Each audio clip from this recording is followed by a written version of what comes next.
Continuation of Tell Me Whether and I Will Tell the Man. That was my only and short lived quarrel with the English weather. Afterwards, even continual rain, such as I had one day going about in Wiltshire, did not depress me. Another time I was caught in a spell of really squally weather. That was at Winchester. It spoilt my sightseeing and also made me anxious about being able to catch the return train. But I thought I was compensated when I looked out and again looked in, sitting near one of the great doors of the west front of the cathedral and waiting for the great doors of the west front of the cathedral and waiting for the storm in seas. All of it was so very English. There was driving rain almost like sleet and whistling wind. The trees were swaying violently. Within a service was going on for the boys of the school after the main service in which I had joined was over. England was in a grave mood for me that morning, and what a place it was to watch that grave face from. The grand nave soaring up even higher than it does on a sunny day, the stained glass shining dimly, the boys' choir and the chanted words.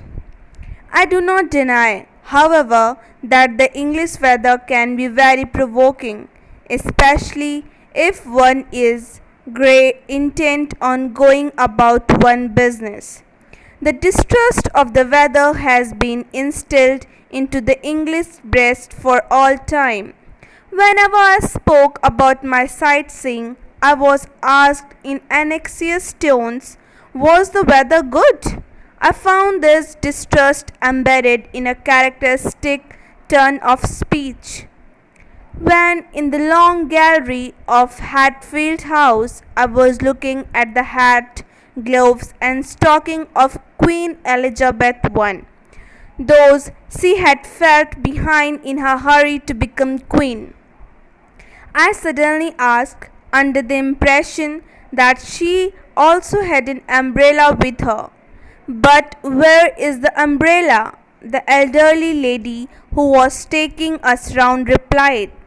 She trusted to her luck. However, she puckered her brows and said, more to herself than to me, but when was the umbrella? Of course, in the 18th century, I hastened to reply.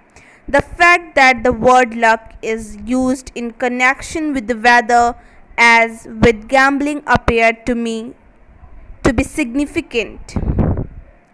Yet it was this capriciousness that I enjoyed most. Englishmen who complain about the unpredictability of their weather can have no conception how exasperating its predictability can be. Living in Delhi for 2 months and more, I cannot escape the certainty that the sky will be tawny, a heat haze will lie like a pall on the landscape. Daylight will have a hard glare but no brightness, and the earth will look like dying of heat stroke, as Kipling wrote.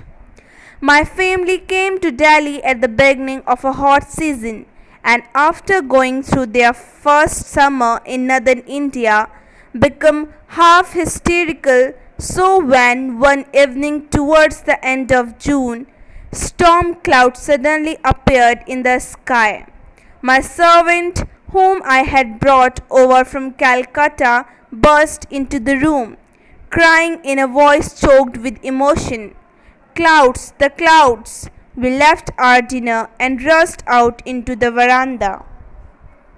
There were indeed clouds, piled up in black masses against the usual grey of the evening, with welcome flashes of lightning.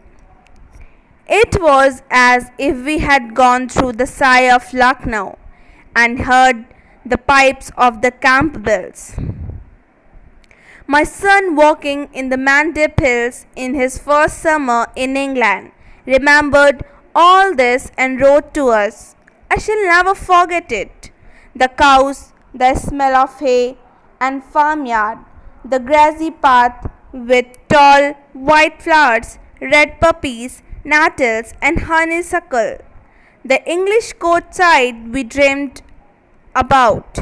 Have you read Rudyard Kipling's At the End of the Passage?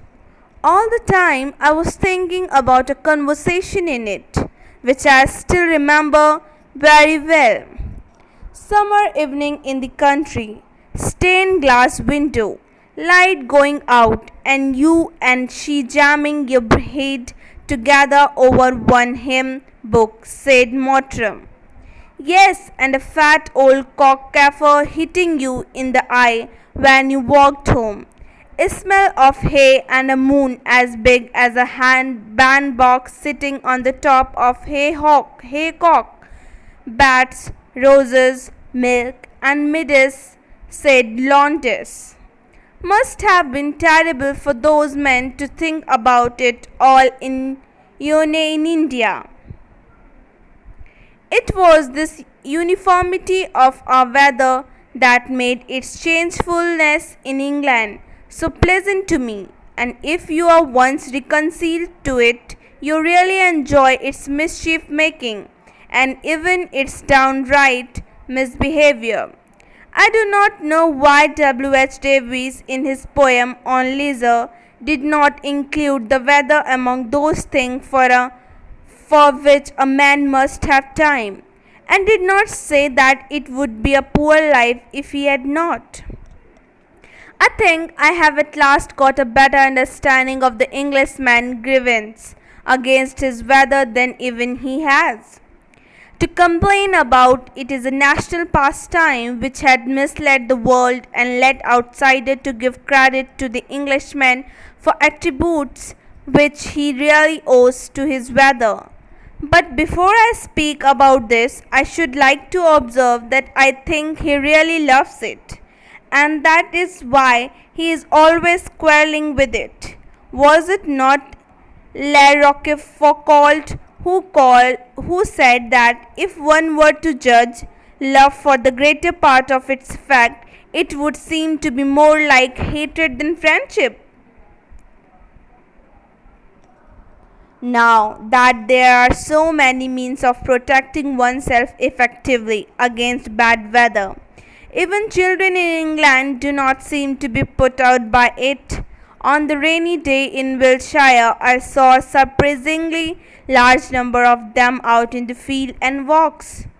There were even babies in their prams and toddlers swaggering along in their bright jersey, caps and mackintoshes, unmindful of their fine drizzle.